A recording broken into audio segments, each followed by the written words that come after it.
Esta es mi Biblia, la palabra de Dios. Yo soy lo que mi Biblia dice que soy. Tengo lo que mi Biblia dice que tengo. Y puedo hacer todo lo que mi Biblia dice que puedo hacer. Hoy la leeremos, la escucharemos y la semilla incorruptible de la palabra de Dios transformará mi vida para siempre. Amén. Amén. Amén. Denle un aplauso al Señor. Gloria a Jesucristo. Como ustedes saben, hace algunas semanas comenzamos esta serie de mensajes. Yo estoy muy agradecido con la paciencia de cada uno de ustedes y al mismo tiempo el ruego de que me sigan con calma, con paciencia. Yo sé a dónde voy, pero como les dije, se trata de frenar la tentación de hacerlo todo de una vez, sino que tenemos que ir despacio para que todos los elementos vayan añadiendo y podamos llegar a una conclusión de bendición. Hablamos del pasaje de Romanos capítulo número 8, recuerdan ustedes el versículo número 28. Bueno, quiero retomarlo a partir de ahí. Nuestra versión de la Reina Valera dice así: y sabemos que a los que aman a Dios, todas las cosas le ayudan a bien. Esto es, a los que conforme a su propósito han sido llamados. Porque a los que antes conoció, también los predestinó para que fuesen hechos conforme a la imagen de su Hijo, para que Él sea el primogénito entre muchos hermanos. Y a los que predestinó, a estos también llamó. Y a los que llamó, a estos también justificó. Y a los que justificó, a estos también glorificó. Repitiendo el verso 28, dice: sabemos que a los que aman a Dios, todas las cosas les ayudan a bien. Esto es, a los que son llamados conforme a su propósito. Vamos a obtener dos conceptos el día de hoy y vamos a partir de ahí. El primer concepto, ya lo saben ustedes, ya lo hablamos, lo repito hoy: Dios tiene un propósito. Ahí dice, aquellos que conforme a su propósito han sido llamados. Luego dice, a los que conoció y amó, los justificó, los santificó, los predestinó, los glorificó, etc. Ahora, hoy voy a retomar el tema del plan y propósito de Dios. Pero hay un segundo elemento que nosotros también tratamos ya. Este versículo se ha querido usar o se ha acostumbrado a usar en el sentido de que las cosas que le pasan a la gente, que suelen ser no positivas, sino más bien negativas, entonces la gente se consuela diciendo, bueno, me pasó esto malo, pero todas las cosas ayudan a bien a los que aman a Dios. Y se ha venido usando como una especie de consolación o de muletilla de consolación, como si Dios usara todas esas cosas malas para ayudarnos, perdón por las comillas, de todos modos. Bueno, no es así. En realidad es totalmente diferente. Lo que nos dice el pasaje es que todas las cosas, todo, Dios lo usa para bendición de aquellos que aman a Dios, los que conforme a su propósito han sido llamados. Así que me conseguí un lugar donde hay muchos versículos, muchas versiones del mismo versículo. Esto está en inglés, yo voy a hacer una traducción liberal, pero la nueva Biblia, la Biblia estándar americana dice: y sabemos que Dios causa que todas las cosas trabajen juntas para bien de aquellos que aman a Dios, a los que fueron llamados conforme a su propósito. Todas las cosas, toda la creación trabaja junta. Aquí hay otra versión que les voy a leer. Toda la creación, dice, todas las cosas de la creación trabajan juntas en colaboración con aquellos que aman a Dios. Y hay un Nuevo Testamento de Moffat que es muy particular y se los quiero leer, me llamó mucho la atención. Dice, para los que tengan acceso al inglés, yo no creo que la versión de Moffat esté en español, pero es magnífica la versión de Moffat, por cierto. Y dice, sabemos que aquellos que aman a Dios, aquellos que han sido llamados en términos de su propósito, tienen todo el tiempo su ayuda y su interés en todas las cosas. el interés de Dios, la ayuda de Dios en todas las cosas, todo el tiempo, para aquellos que aman a Dios. Me parece impresionante este pasaje. Nos está hablando de que Dios tiene un propósito y nos habla de que toda la creación entra en un trabajo conjunto, en colaboración, en favor de aquellos que aman a Dios, que han sido llamados conforme a su propósito. Todas las cosas que suceden tienen un propósito. No pasan al azar, no pasan por casualidad. Yo suelo decir esta frase más a Cecilia que a cualquier otra persona, pero suelo decirle que nunca hago nada que no tenga un objetivo. Lo considero una pérdida de tiempo, lo considero una pérdida de recursos, lo considero una inmensa pérdida si no tengo un objetivo. Y siempre que hago, y siempre que pienso, y siempre que tomo una decisión, absolutamente siempre tengo un propósito. Bueno, si yo soy así, imagínense cuánto más el Padre Celestial, que maneja toda la creación con un solo propósito. Ahora, describimos nosotros en las semanas anteriores el propósito de Dios. Dios planeó que su hijo tuviese una compañera, una esposa que reinará con él por los siglos de los siglos. Y en el plan de Dios, el Señor creó un ser a su imagen y a su semejanza. Varón y hembra los creó. Y aquí es el nacimiento del ser humano, la creación del ser humano. En el principio Dios creó los cielos y la tierra.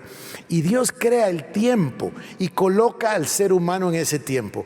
Dios que es el Olam, Dios que es el eterno, Dios que mora y vive en la eternidad, crea un paréntesis de tiempo para crear al ser humano.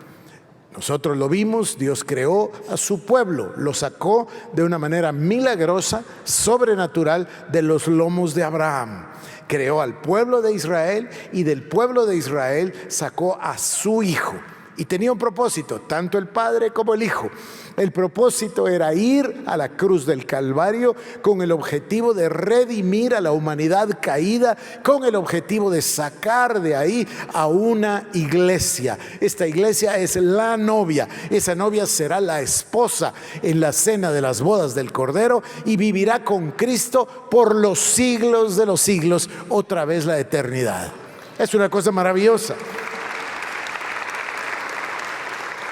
Es una cosa extraordinaria que Dios haya permitido que nosotros vengamos a la tierra, que seamos creados como seres humanos y que hayamos venido con pecado, ya voy a hablar de ese tema, y hayamos sido redimidos por la muerte y la resurrección, por el derramamiento de la sangre de Cristo, y ahora podamos decir, somos parte de la congregación de los santos, somos la iglesia de Jesucristo y viviremos y reinaremos con Cristo por los siglos de los siglos. Es algo extraordinario. Algo extraordinario. Ese, en muy pocas palabras, es el plan de Dios, el propósito de Dios, el propósito de que estemos acá sobre la tierra. Ahora, si ese es el propósito de Dios y somos parte de los llamados y de los que aman a Dios, de los que fuimos llamados conforme a su propósito, entonces todas las cosas se reúnen y trabajan al unísono en favor de nosotros, para cumplir el propósito divino. Hay un propósito. Ese propósito es el objetivo de nuestras vidas. Todo lo demás palidece en comparación. ¿Qué puede ser importante si perdiéramos nuestra alma, si perdiéramos nuestra vida? En cambio, el que lo pierda todo por causa de Cristo, entonces lo ganará todo con Cristo Jesús. Y ese es verdaderamente el fondo del mensaje.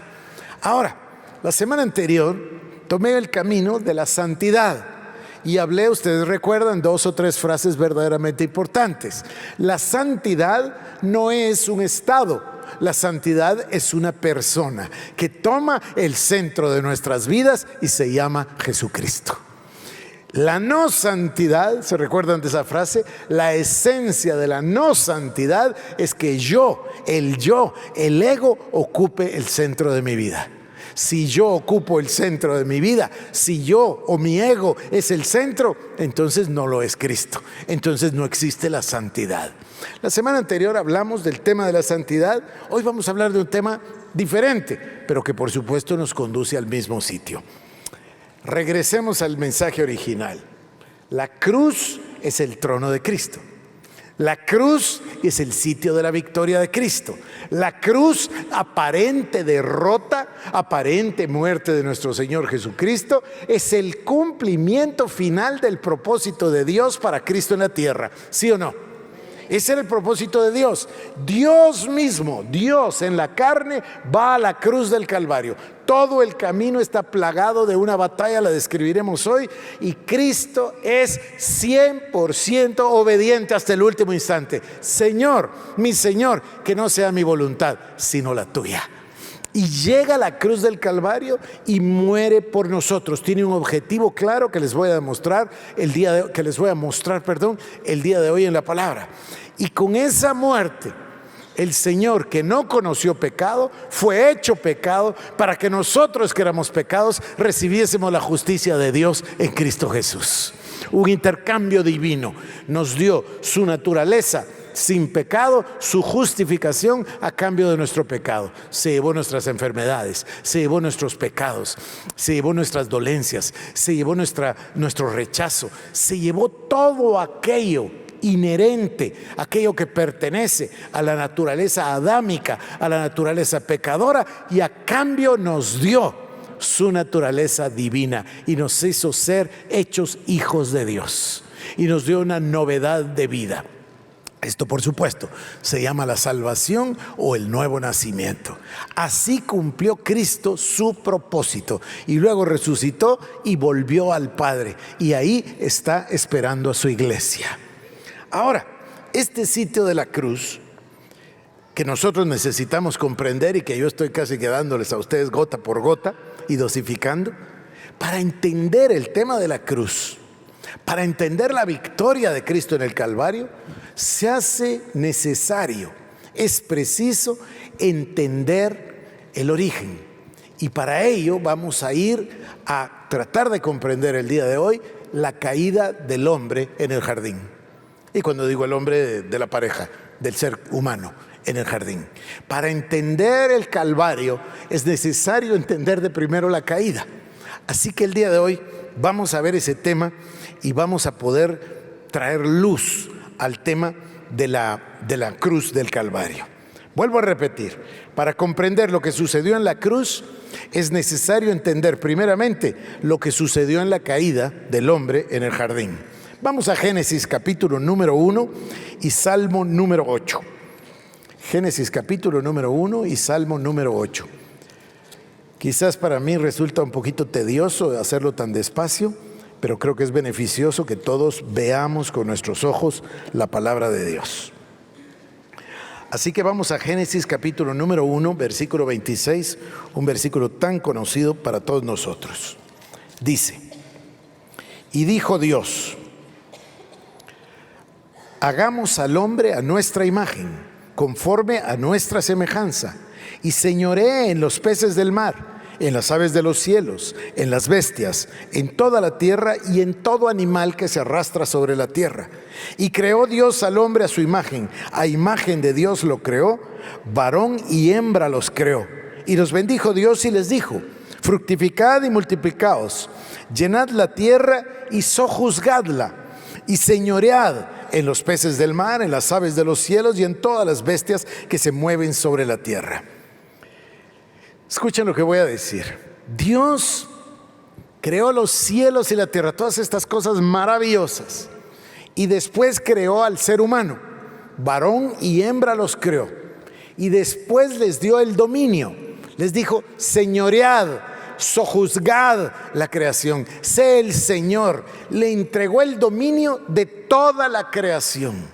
A ver, esto es más o menos como si alguno de ustedes o alguno de nosotros nos tomásemos el trabajo de ir al aserradero y comprar un poco de madera, y después nos tomáramos el trabajo de ir al taller y tomar esa madera, las diferentes piezas que hayamos comprado, y podamos crear un juguete. Y ese juguete a lo mejor tiene ruedas, a lo mejor tiene un agarrador, lo que sea. Y creamos un juguete. Y después tomamos el juguete y se lo entregamos a nuestro hijo. ¿De quién es el juguete ahora? Es de nuestro hijo. Fue creado con amor, fue creado con pasión, fue creado con un objetivo, el jugar de nuestro hijo. Una vez es de él, ¿de quién es el juguete? Pues no se lo vamos a ir a quitar otra vez, ¿o sí? No sucede eso. Es de él. Bueno, mi ejemplo es un ejemplo muy rústico y elemental. Pero Dios crea los cielos y la tierra, toda la creación. Escuchen las palabras, por favor. Dice, hagamos al hombre a nuestra imagen y a nuestra semejanza, y señoree sobre toda la creación, todos los animales. Y luego dice, y los bendijo, y les dijo, llenad la tierra y multiplicaos, y enseñoréate de la creación, y sojuzga la creación. El ser humano es creado por Dios para ser el que domina la creación, para enseñorearse de la creación, para ser el Señor de la creación. Le entregó la creación, y Dios le entrega la creación con una serie de principios, con una serie de leyes, con una serie de conceptos que por supuesto podemos leer cuando leemos Levítico, cuando leemos Números, cuando leemos Deuteronomio, Génesis, Salmos, Proverbios, Eclesiastés. Nos vamos dando cuenta de todas esos conceptos que Dios creó, que Dios puso para que reinasen sobre la creación. Es muy interesante la frase que usó David. No es solo para aprenderlo de memoria, es para pensarlo. Cecilia y yo tuvimos la oportunidad hace ya bastantes años de ir a Israel. Yo había ido con el doctor Cho un año antes o meses antes, y me había encontrado unas piezas de cerámica fantásticas, y de alguna manera pude saber quién era la que las creaba, la escultora. Y muy amable ella y muy amable yo, trabamos una amistad. Entonces, meses después, o quizás un año después, Cecilia y yo vamos de paseo a Israel. Entonces, estamos en la ciudad de Jerusalén, y yo le digo a Cecilia, mira, ¿qué opinas si buscamos a Toby Schuster? Así se llama la señora. Y entonces Cecilia dice, sí, sería fantástico, vamos a conocerla. Yo ya la conocía, ella no, vamos, busquémosla. Y entonces empezó la idea de cómo hacemos para encontrarla. Tenemos que buscar a alguien que hable hebreo, que lea la guía de teléfonos por nosotros o que averigüe. Todavía había guías de teléfonos en ese entonces. Y entonces, uno no puede leerla, ¿no es cierto? Entonces le dije a Cecilia, ¿qué tal que nos abocamos a un lugar de turistas y vamos a preguntar que nos ayuden a localizar a Toby Schuster? Bueno, fuimos a un sitio en la ciudad de Jerusalén, supongo que era la oficina de turismo, no recuerdo. Entramos e inmediatamente nos hicieron el favor, nos la buscaron, la encontraron, nos dieron el nombre, el teléfono, la dirección, todo. Pero eso no es relevante para mi mensaje, lo relevante es lo que viene. Entonces salimos nosotros agradecidos y enfilamos hacia el automóvil, hacia el carro. Habíamos alquilado un carro y Cecilia y yo salimos con rumbo al carro, y yo no había tenido esta experiencia, ella tampoco. Pasamos por una yeshiva. Una yeshiva es una escuela, un colegito, aquí le llamaríamos un kinder, un jardín infantil. Y fuimos como atraídos por un imán hasta que logramos llegar y ver a los niños. Y los niñitos, yo no sé, deben haber ido de 3 a 5 años, eran niñitos pequeñitos, estaban sentados en unas mesas redondas, 5 de ellos, a lo mejor 6, y les era dado un versículo de la Torá. Estoy hablando de Israel, de Jerusalén. Y los niñitos de esa edad discutían el versículo, uno por uno. Pero no es que lo aprendieran de memoria, no es que lo recitaran, es que lo discutían. Le veían el significado. Nosotros estábamos hipnotizados de ver eso, impresionados de la manera de recibir la palabra de Dios, verdaderamente de nutrirse del pan de vida, de nutrirse de la palabra de Dios, de escudriñarla, de diseccionarla. Una cosa, estábamos impactados y se trataba de niñitos. Imagínense ustedes si pudiésemos nosotros asistir a las conversaciones y a las conferencias de los rabinos. Era una cosa maravillosa. Bueno, regreso. Dios Todopoderoso le dio la creación al ser humano y puso una serie de principios, una serie de reglas. Una persona el otro día me decía que eran 6.730 y tantas o 6.723 reglas claras en el Antiguo Testamento. Dios le dice al ser humano cómo vivir la vida para su propia bendición y para que la civilización funcione y tenga esto que carece tanto, que es la armonía. Voy a continuar. Este concepto es muy impresionante. Sígame, por favor.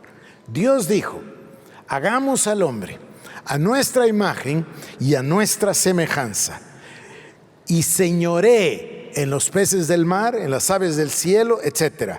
Y luego el verso 27, creó Dios al hombre, varón y hembra los creó. Verso 28, y los bendijo Dios y les dijo: fructificad y multiplicaos, llenad la tierra y sojuzgadla y señoread. Otra vez la palabra.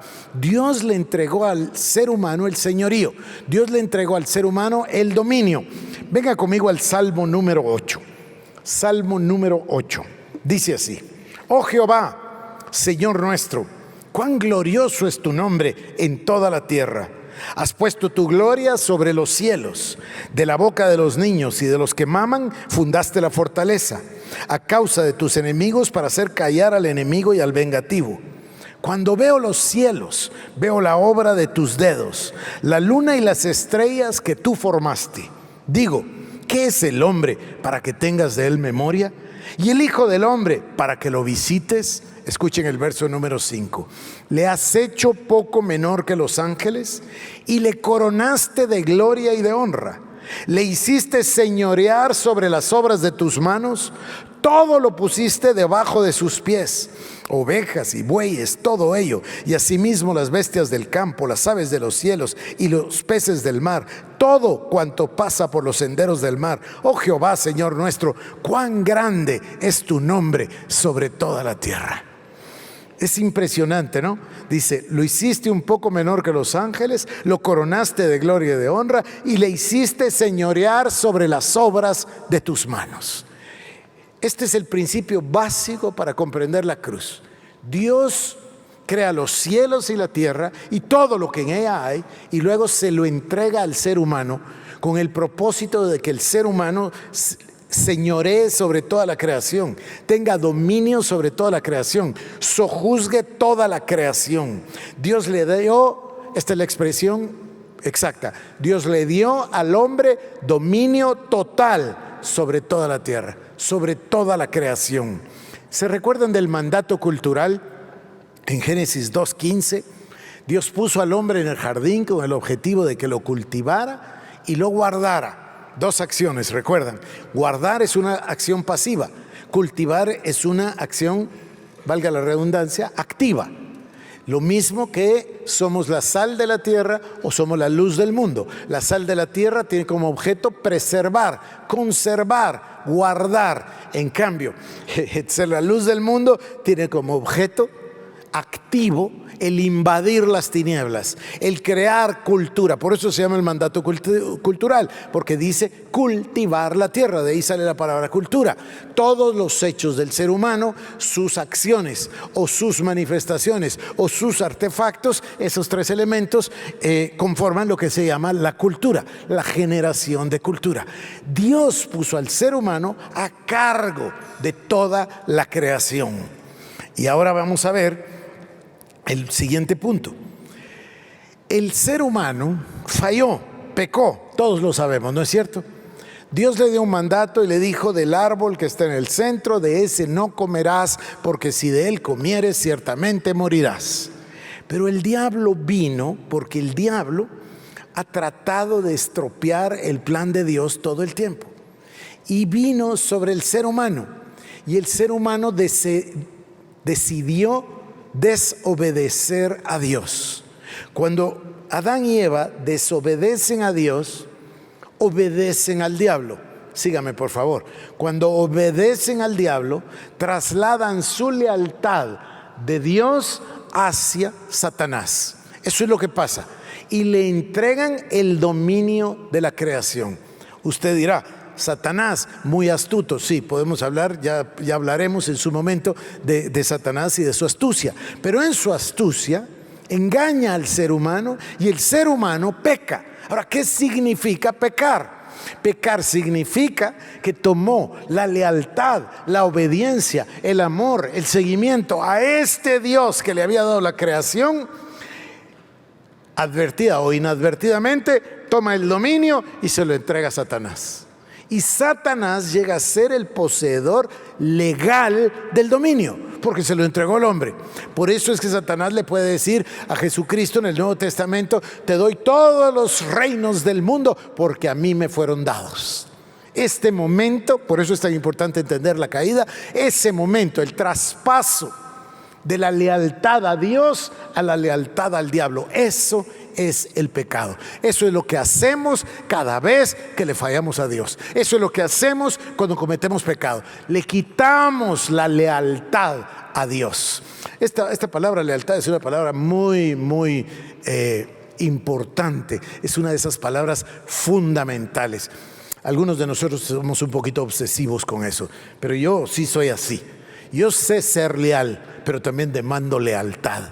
Ahora, ¿se imaginan ustedes si a mí me ofende que no me sean leales? ¿Se imaginan ustedes al creador de los cielos y la tierra, que le entrega toda la creación al ser humano, y el ser humano, henchido de dominio, se lo pasa a Satanás? Y Satanás se convierte en el legítimo dueño de ese dominio. El ser humano no se percató posiblemente en el principio de las implicaciones, pero luego rápidamente aprendió que quedó en un sitio de esclavitud al diablo por causa del pecado. Ahora, sígame por favor, voy a tratar de ir bien despacio y perdónenme si repito, pero quiero yo que esto llegue verdaderamente al fondo de nuestro corazón. Cuando el hombre transfiere su lealtad de Dios a Satanás, también transfiere el dominio, también transfiere la autoridad. Imaginemos mi ejemplo tan rústico. Yo vine y generé un juguete y se lo regalé a mi hijo. Y mi hijo va al colegio y ve a un niño que quizás no tiene juguete y le regala el juguete. ¿Voy a ir yo al colegio al día siguiente a quitarle el juguete al niño al que mi hijo se lo regaló? Bueno, jamás lo haría. No debería hacerlo. No debería hacerlo. Dios no iba a violar sus propias reglas de justicia divina para irrumpir y volverle a quitar al diablo el dominio. Dios no lo iba a hacer así, porque eso sería injusto, y Dios no es injusto. Dios no puede provocar, miren, esto está muy fuerte, pero Dios no puede ser injusto ni con Satanás. ¿Por qué? ¿Por Satanás? No, por Dios. Porque en su naturaleza no existe la injusticia. Dios es un Dios justo. Entonces Dios va a obrar como un Dios justo.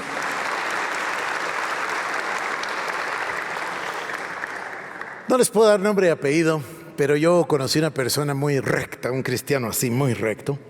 Y este creyente entró en un pacto con otra persona y esa persona le falló horriblemente. Horrible.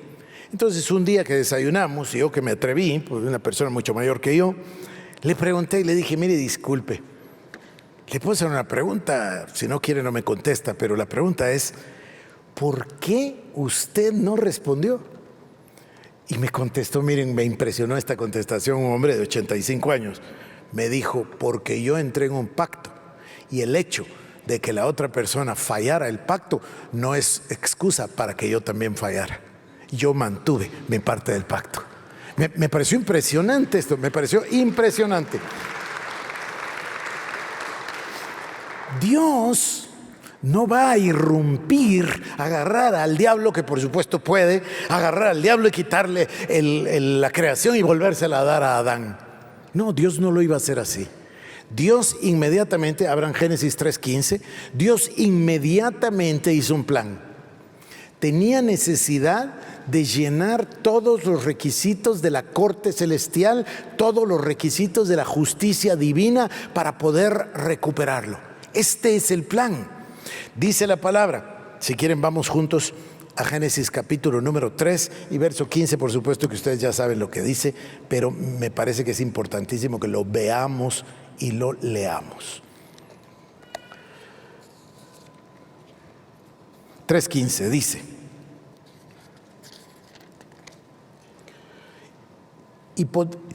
voy a leer el 14, perdonen. Jehová dijo a la serpiente: por cuanto esto hiciste, maldita serás entre todas las bestias y entre todos los animales del campo. Sobre tu pecho andarás y polvo comerás todos los días de tu vida. Y el verso 15: y pondré enemistad entre ti y la mujer, y entre tu simiente y la simiente suya. Esta te herirá en la cabeza y tú le herirás en el calcañar. Dios genera un plan inmediatamente hablando, fíjese usted, de la simiente de la mujer.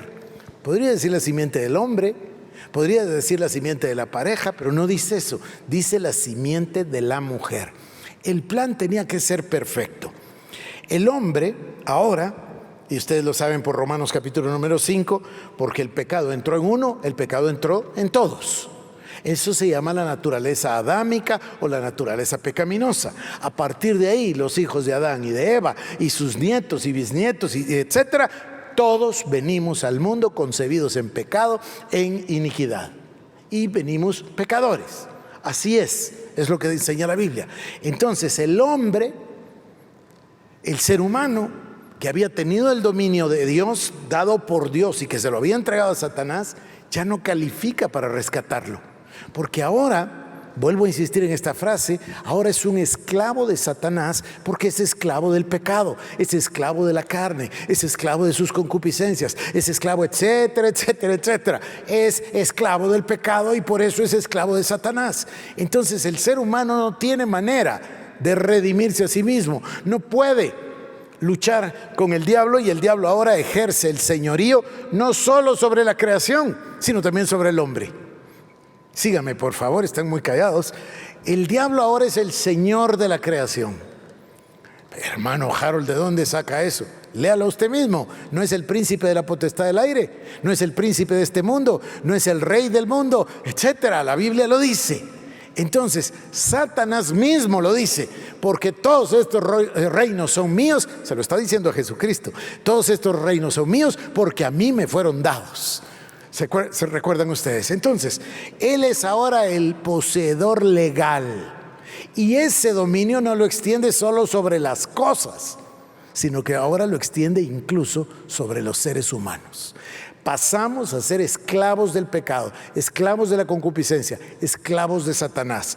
Y por ende el ser humano no tenía manera de autorredimirse. Le ruego su paciencia. Dios hace un plan. En este plan, Dios sabe que Él no puede romper sus propias leyes, entrar y arrebatarle al diablo. Él sabe que tiene que ser un hombre. Pero por el otro lado, Dios sabe que ese hombre no puede tener pecado, porque si tuviese pecado, entonces automáticamente estaría bajo el dominio del diablo. Entonces ese hombre tiene que ser hombre, pero tiene que ser Dios, para que no tenga pecado. Las personas no entienden que este es el punto exacto de por qué la necesidad de un nacimiento sobrenatural, por qué la acción del Espíritu Santo. Si Cristo hubiese sido hijo de María y de José, hubiese sido pecador. Y por eso dice la simiente de la mujer, no dice la simiente de la pareja, ni dice la simiente del hombre. Entonces el Espíritu Santo actúa porque es Dios en la carne. Y Dios, Jesucristo, nace a través de María, sin el contacto de hombre. ¿Se fijan? Es la simiente de la mujer y va a herir la cabeza de la serpiente, pero la serpiente le va a herir en el calcañar. Ahora escuchen, este es un pasaje dificilísimo, ¿no? ¿Qué tiene que ver el calcañar en todo esto? Puedo comparar la cabeza con el calcañar. ¿Qué es más importante? Es obvio que es la cabeza. Entonces, ¿qué quiere decir que le iba a herir en el calcañar? El diablo no lo sabía. Miren lo que nos cuesta entender 2000 años después. El diablo no lo sabía. El diablo pensó que esta era una guerra, que esta era una batalla. y que iba a herir a Cristo. Claro, lo iba a herir, lo iba a llevar a la cruz, pero no lo iba a llevar a la cruz. Cristo iba a ir a la cruz porque era el plan de Dios. Ahora, a ver.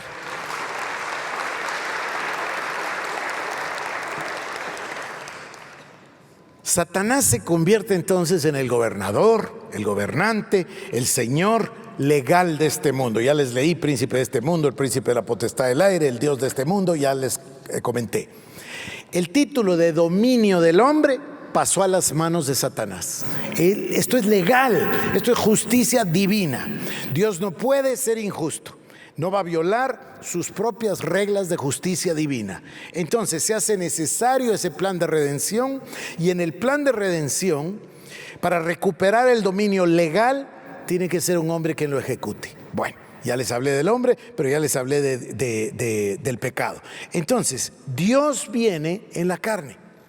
Y cuando nace Cristo, el diablo sabe que los tiempos llegaron y sabe que la batalla para él está a la puerta. Intenta matar a Cristo desde que es un bebé. ¿Es verdad o no? Es una cosa horrible, como que ustedes puedan pensar que se mata a toda una generación de 2 años para abajo. A todos los niños de 2 años para abajo. Es una cosa horrible, ¿no? Hecho precisamente para que se cumpliese la palabra del profeta Jeremías. Es extraordinario, extraordinario. Es el plan de Dios. Y a partir de ahí, Cristo va, ustedes recuerdan, José es advertido en sueños, se va a Egipto, luego regresa y comienza el ministerio de nuestro Señor Jesucristo. Una y otra vez enfrenta los ataques del diablo.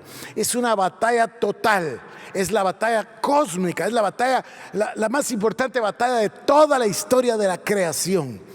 Este Dios, que además es hombre y que además no tiene pecado, Él va a recuperar, fíjense ustedes, el dominio.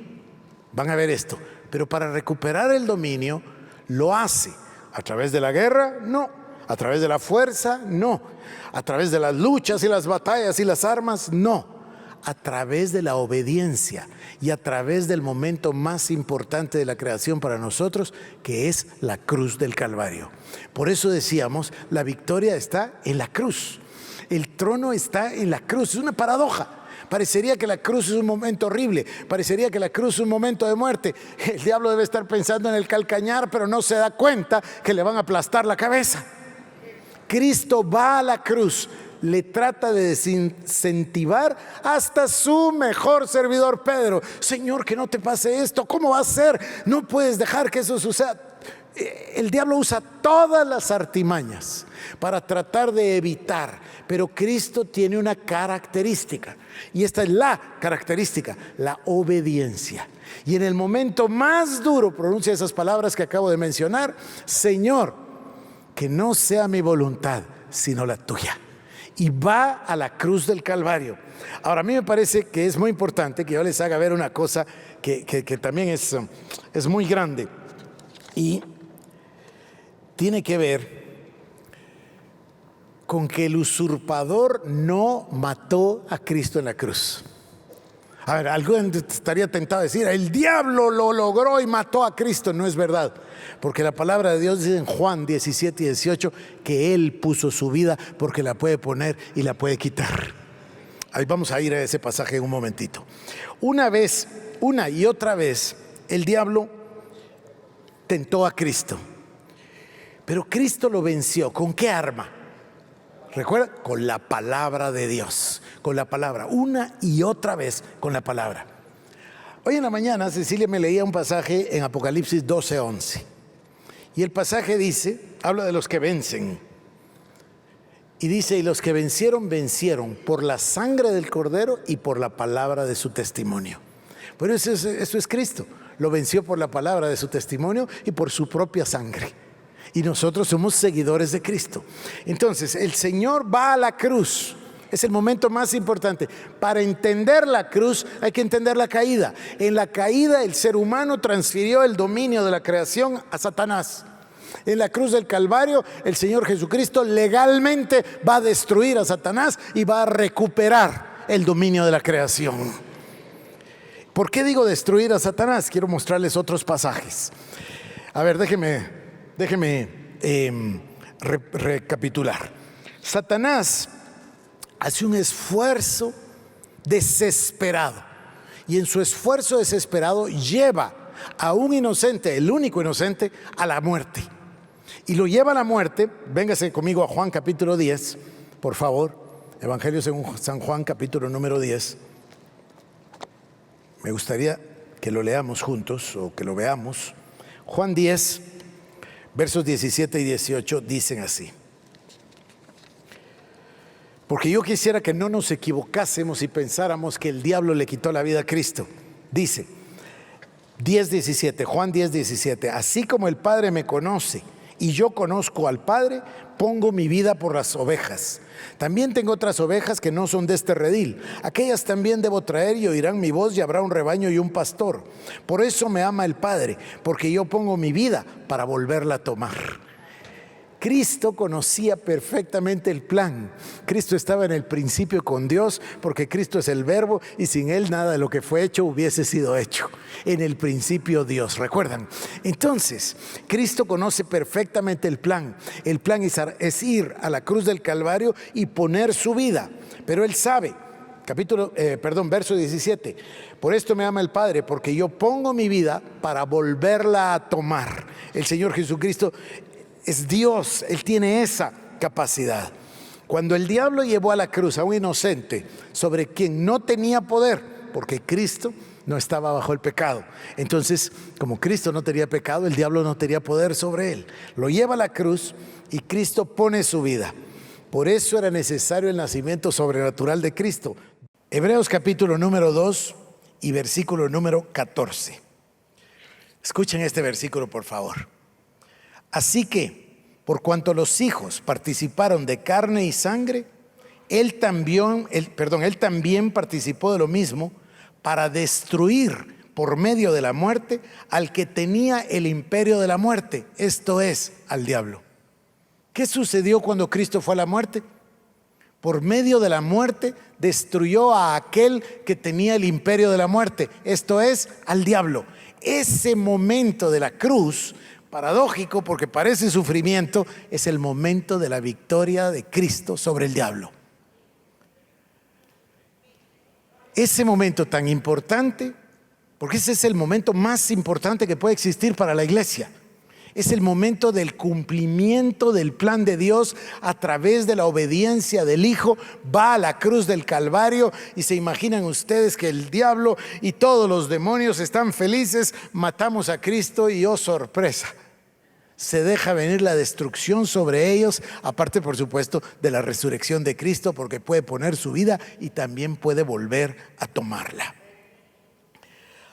Este momento es el momento cúspide, pero todavía hay más para nosotros. Una vez Cristo vence al diablo y lo exhibe públicamente, recuerdan Colosenses capítulo 2 versículo 15, dice que lo despojó. Fíjense, lo venció en la cruz del Calvario, lo despojó. ¿Qué quiere decir despojar? Quitarle. ¿Qué le quitó? Le quitó el dominio del mundo, le quitó el dominio del pecado, le quitó el dominio sobre nosotros, le quitó el dominio legal que le había sido entregado. Cristo lo venció en la cruz del Calvario, lo despojó y lo exhibió públicamente, dice la palabra. Y lo exhibió públicamente. Ahora yo quiero orarle a Dios que lo que leemos entre a nuestro corazón, porque estoy seguro que lo hemos leído cientos de veces, pero de alguna manera hay algo en el interior, algo religioso que hace como que si estas cosas no fueran ciertas. Y nada hay más cierto que la palabra de Dios. Los cielos y la tierra pasarán, pero la palabra de Dios permanecerá.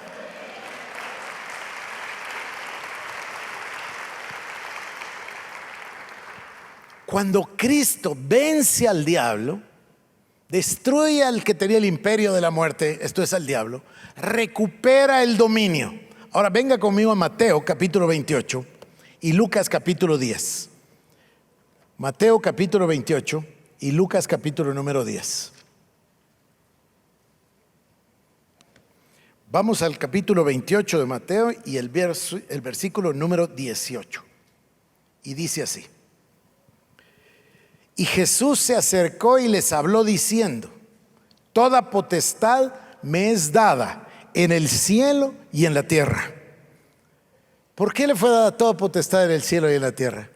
Porque Él despojó al diablo, Él venció al diablo, recuperó toda potestad. Ahora miren Lucas 10:19 y dice de esta manera: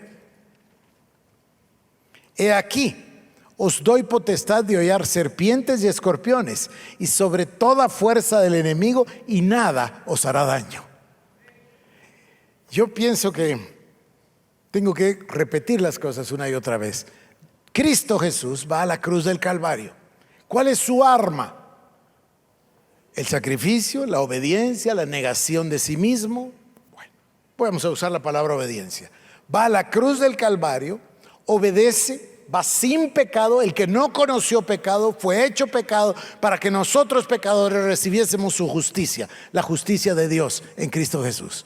Le despoja del dominio, le despoja de la autoridad, y entonces puede decir en Mateo 28:18: toda potestad me ha sido dada, me es dada en el cielo y en la tierra. Este que está hablando en Mateo 28 es el Cristo resucitado. Toda potestad me es dada. Y como conclusión, en Lucas 10:19: y ahora yo os doy a vosotros potestad de hollar serpientes y escorpiones y sobre toda fuerza del enemigo, y nada os hará daño.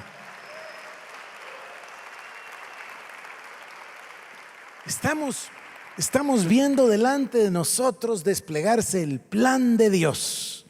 Ahora escuchen, voy a volver a repetir. Dice: os doy potestad de hollar serpientes y escorpiones. ¿A quién se refiere? Obviamente al diablo y a los demonios, a todos los espíritus inmundos. Os doy potestad de hollar serpientes y escorpiones y sobre toda fuerza del enemigo, y nada os hará daño. Ahora, esta es la palabra de Dios: y nada os hará daño. Y nada os hará daño. De alguna manera la mente religiosa cree que el diablo me hizo y me va a hacer, y la prueba, y dicen esa frase que me molesta tanto: entre más grande la prueba, hermano, más grande la bendición. ¿De dónde sacaron eso? ¿Qué pasaje está? No está.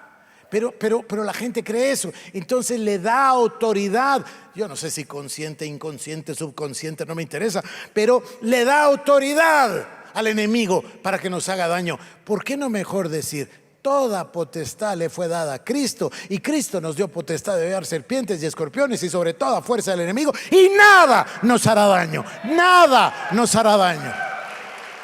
Pero la mente religiosa lo compone. Es que me dañó, el diablo me atacó y me robó y me hizo. Pero todas las cosas, hermano, ayudan a bien a los que aman a Dios. Esos son argumentos falaces. Les estoy yo demostrando a ustedes que la palabra de Dios dice que el Señor venció y destruyó al que tenía el imperio de la muerte, esto es al diablo, y que le despojó y le exhibió públicamente. Lo venció, lo despojó, lo exhibió públicamente, y toda potestad le ha sido dada a Cristo. Y ahora Cristo nos da la potestad y la autoridad en su nombre. Y todavía añade y dice: os doy potestad de hollar serpientes y escorpiones y sobre toda fuerza del enemigo, y nada os hará daño. Pero no os regocijéis de que los demonios se os sujetan, regocijaos de que vuestro nombre está escrito en el libro de los cielos.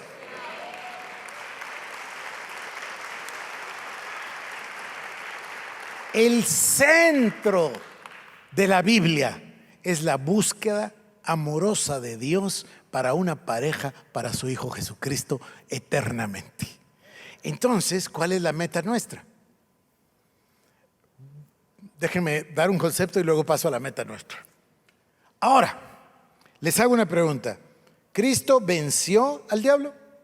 Sí. ¿Cristo lo despojó? Sí. ¿Cristo recuperó el dominio?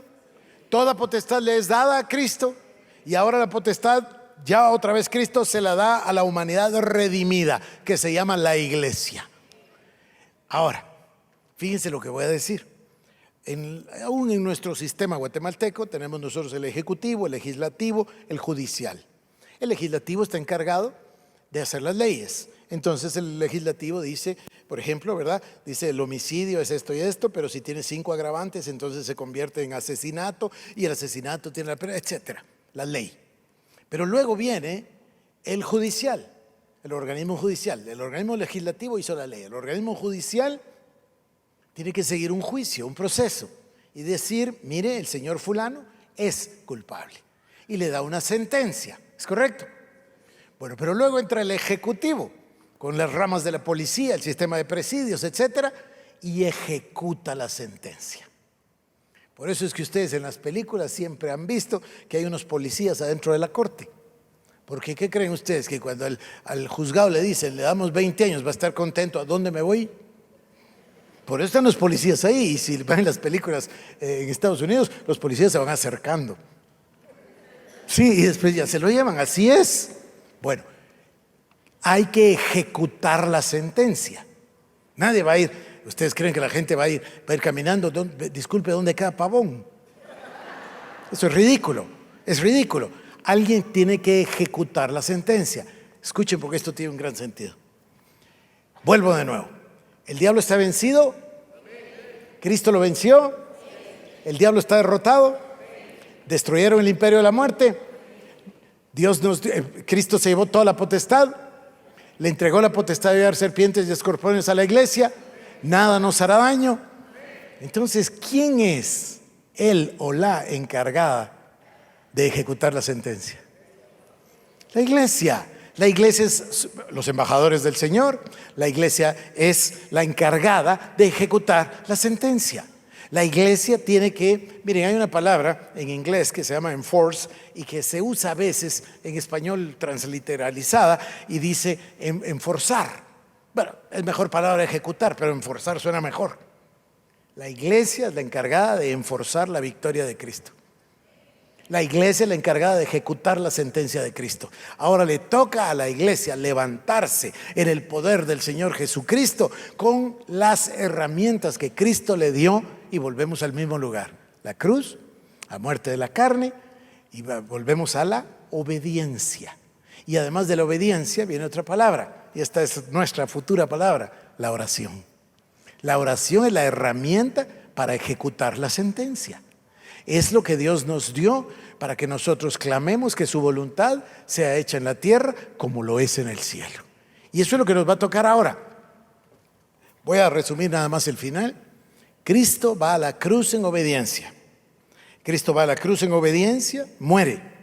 El diablo cree que venció, pero en realidad en la cruz del Calvario el Señor Jesucristo recupera el dominio de la creación. El diablo es vencido y destruido, dice ahí, dice la palabra, a destruir al que tenía el imperio de la muerte. Esto es al diablo. Y ahora toma la potestad y se la entrega de nuevo a la iglesia. Pero no al ser humano caído, se lo entrega a la iglesia, al ser humano redimido, que solo puede ser redimido precisamente por la sangre de Cristo. Entonces, Cristo Jesús le da ahora ese poder a la iglesia. La iglesia toma ese poder con un objetivo. Estamos entendiendo el plan de Dios. ¿Cuál es el propósito de la iglesia? ¿Cuál es el objetivo de todos nosotros? ¿Para qué estamos aquí? ¿Cuál es el propósito supremo? Formar parte de la novia, formar parte de la esposa del Cordero e ir con Cristo por los siglos de los siglos. Es el único propósito. Es el propósito supremo. Ese es el llamamiento supremo. Por eso decíamos la semana anterior, o citábamos al apóstol Pablo, no es que yo ya lo haya alcanzado, pero eso sí, ciertamente dejando todo lo que queda atrás, prosigo hacia adelante, hacia la meta del supremo llamamiento en Cristo Jesús. Ese es el supremo llamamiento. Por eso la santidad es progresiva. Por eso nunca para. Por eso el mismo apóstol Pablo dice, no es que yo ya lo haya alcanzado, es que dejo las cosas atrás para seguir hacia adelante, hacia el supremo llamamiento. Y por eso dice Pedro, el que persevera hasta el fin será salvo. Ese es el propósito de nosotros. Es el objetivo de la iglesia. No estamos en la iglesia para que nos suban el ego. No estamos en la iglesia para sentirnos bien. No estamos en la iglesia para regocijarnos. Nosotros somos la iglesia Y el único objetivo que tenemos es la santidad para llegar a la salvación. Por eso repito de nuevo las palabras de John Wesley. Le preguntaron, ¿qué es el movimiento de santidad? ¿Qué es el movimiento wesleyano? ¿A qué se deben esos 10,000 grupos? Y dijo, somos una compañía de personas que nos unimos con el objetivo de recibir la exhortación de la palabra de Dios, orar juntos y auxiliarnos mutuamente en nuestro esfuerzo individual en pos de la salvación. Eso es todo lo que necesitamos. Le vamos a sumar a esto, todavía no, dentro de unas semanas, la escatología. Entonces ustedes van a ver que cerca estamos del fin y van a tomar conciencia de que nuestra vida no sirve para nada. Todo lo que tenemos no vale nada. Todo lo que hay aquí en este mundo no sirve de nada. Voy a citar a C.S. Lewis y el gran divorcio. Como me gusta ese concepto. Dice, hay un gran divorcio entre el cielo y el infierno. Y el infierno. Y la tierra la pone junto con el infierno. Y dice, no hay nada en el infierno y no hay nada en la tierra que pueda ser deseable en el cielo. Entonces lo único deseable en el cielo es el alma de cada uno de nosotros. No podemos llevar nada, dice C.S. Lewis, ni el más pequeño souvenir de la tierra será bienvenido en el cielo. Me parece fantástico. Entonces estamos aquí con un propósito. El propósito es formar parte de la novia, ir a la cena de las bodas del Cordero. Es el único objetivo y para eso es imprescindible aprender a vivir la vida que Dios espera de nosotros mientras estamos en la tierra. Sumamos 3 palabras hoy. La palabra obediencia. La segunda palabra, la palabra sacrificio. La tercera palabra, la palabra santidad. Vamos poniéndole adjetivos a esta vida que Dios espera de nosotros.